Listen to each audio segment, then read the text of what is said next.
Assalamualaikum warahmatullahi wabarakatuh, Bapak Ibu sahabat yang budiman. Pada hari ini, tanggal 14 November 2024 adalah hari keempat DPRD Kabupaten Cianjur, dalam hal ini Badan Anggaran, melakukan pembahasan RAPBD tahun anggaran 2025. RAPBD 2025 ini adalah kelanjutan dari pembahasan yang sudah dilakukan oleh DPRD dan TAPD pada periode sebelumnya, dan kami yang membahas RAPBD pada saat ini diwarisi dokumen dalam bentuk nota kesepakatan antara Badan Anggaran dengan TAPD, yaitu dokumen KUA dan dokumen PPAS. Artinya hal-hal yang secara politik disepakati di dalam kedua dokumen itu menjadi rujukan penting dalam pembahasan RAPBD 2025 pada saat ini. Perlu diketahui bahwa di dalam kebijakan umum anggaran, salah satu poin yang disepakati adalah indikator makro ekonomi dan pembangunan Kabupaten Cianjur pada tahun 2025. Salah satu diantaranya adalah DPRD dan eksekutif telah mensepakati laju pertumbuhan ekonomi di tahun 2025 itu tidak boleh kurang di angka 5,6%. 5,6% ini salah satu angka yang sudah bagus dan angka yang berkualitas, apalagi jika bisa dilakukan secara berkesinambungan.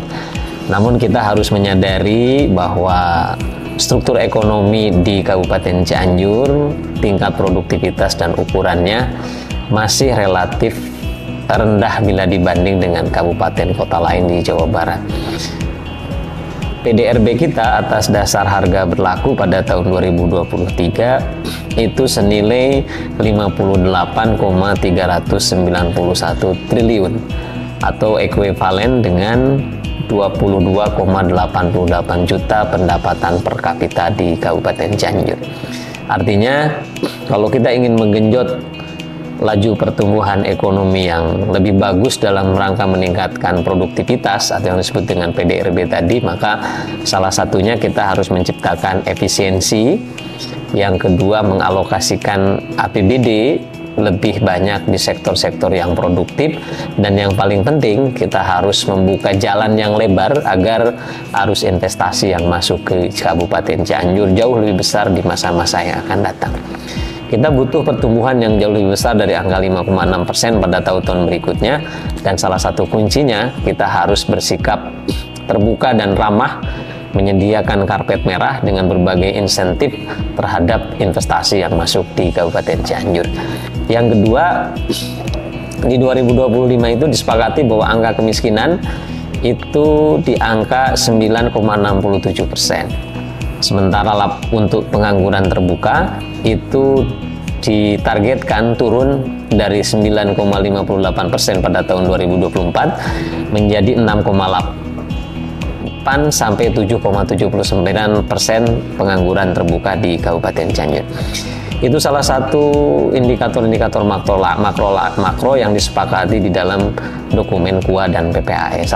Selain itu, salah satu yang paling penting bahwa kita ingin indeks pembangunan manusia yang menggambarkan tingkat kualitas pembangunan di daerah atau di suatu negara juga mengalami pertumbuhan dan kenaikan yang signifikan. Pemerintah dan DPRD Cianjur menargetkan pada tahun 2025 itu bisa naik di angka 69,25 poin untuk indeks pembangunan manusia di Kabupaten Cianjur.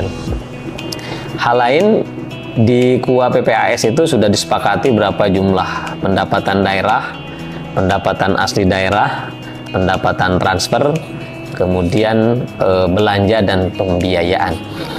Saya secara sekilas di dalam kesempatan ini ingin mengabarkan kepada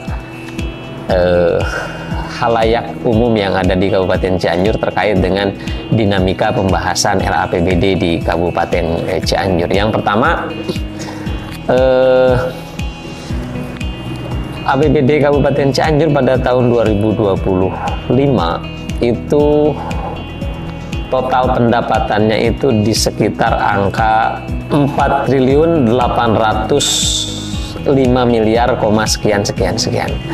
Pendapatan itu terdiri atas pendapatan asli daerah sebesar 1,143 triliun, kemudian pendapatan transfer 3,661 triliun, kemudian pendapatan transfer antar daerah sekitar 218 miliar, dan lain-lain PAD yang sah sekitar, ini perlu saya informasikan, dari 1,143 triliun pendapatan asli daerah yang akan kita targetkan untuk masuk di 2025, pendapatan dari sektor perpajakan itu hanya sekitar 415 miliar.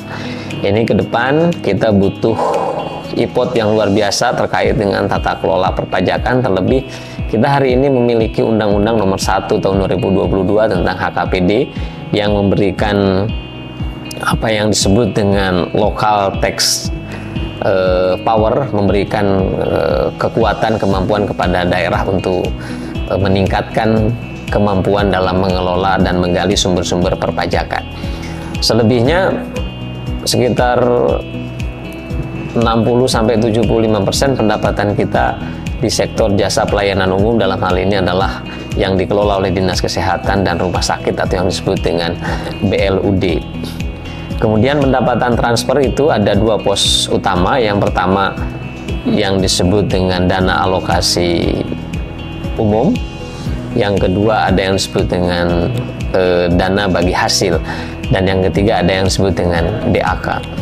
Dana alokasi umum ini ada dua, ada dana alokasi umum yang block grant, ada dana alokasi umum yang sifatnya spesifik grant. Yang spesifik grant ini diantaranya adalah DAU untuk penggajian P3K, DAU untuk pendanaan kelurahan, DAU untuk pendidikan, DAU untuk bidang kesehatan, dan DAU bidang pekerjaan umum. Sementara DAU untuk block grant tentu sebagian dari anggaran ini bisa dialokasikan sesuai dengan diskresi yang dimiliki oleh pemerintah daerah. Teman-teman yang saya hormati, yang kedua, belanja daerah di Kabupaten Cianjur. Saya sebelum menceritakan rincian umum, gambaran umum terkait dengan belanja daerah di Kabupaten Cianjur, saya ingin menyampaikan ada beberapa pos belanja yang menjadi mandatory spending. Mandatory spending itu sederhananya adalah jenis pos belanja yang besarannya sudah ditentukan oleh peraturan perundang-undangan. Yang pertama, untuk fungsi pendidikan tidak boleh kurang dari 30%. Yang kedua, untuk infrastruktur harus 40%. Yang ketiga, untuk belanja pegawai tidak boleh melampaui 30%. Dan yang keempat adalah penganggaran untuk pengawasan APIP itu tidak boleh kurang minimal 0,50%. Hal lain yang kita peroleh disertai dengan mandatory spending adalah pendapatan dari sektor pajak, Opsen, PKB, dan BPNKB yang 10%-nya itu harus dialokasikan untuk pembangunan dan pemeliharaan jalan serta moda dan sarana transportasi umum. Kemudian 10% yang kita dapatkan dari PBJT listrik itu wajib dialokasikan untuk penerangan jalan umum.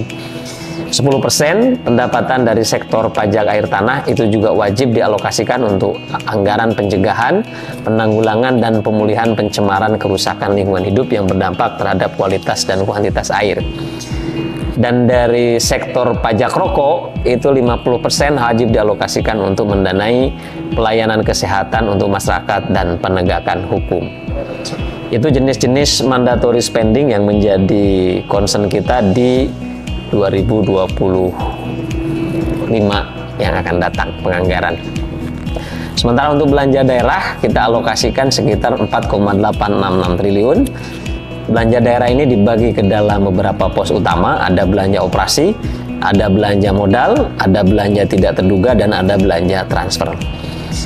Belanja operasi sekitar 3,740 triliun. Belanja modal 357 miliar, sekian. Belanja tidak terduga 40 miliar. Belanja transfer itu sebesar 728 miliar sekian. Dana transfer ini terbagi dua pos utama. Yang pertama belanja bagi hasil, yang kedua adalah belanja bantuan keuangan. Belanja bagi hasil ini adalah hak dari pemerintah desa atas total pendapatan pajak dan retribusi daerah yang diterima oleh Kabupaten Cianjur, dan yang menjadi hak pemerintah desa daerah itu tidak boleh kurang dari 10%. Sampai pada proses pembahasan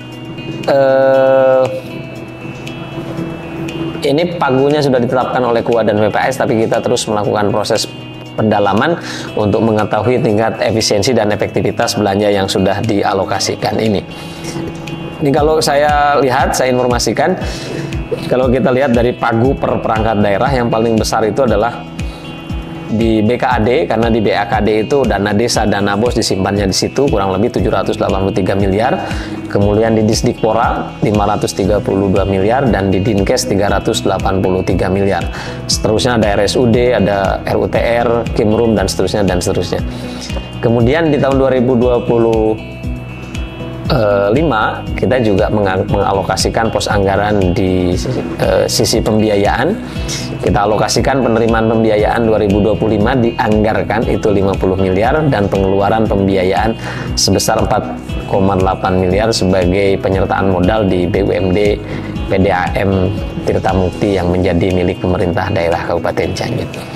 Teman-teman, sahabat yang budiman, kalau kita melihat angka-angka tadi, kita berharap betul bahwa APBD Cianjur yang jumlahnya terbatas ini bisa kita alokasikan kepada pos-pos belanja yang menjadi prioritas.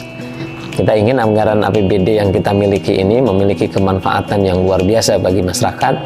Kita berharap tidak ada lagi anak-anak yang tidak ada di bangku sekolah, artinya anak-anak Cianjur harus sekolah.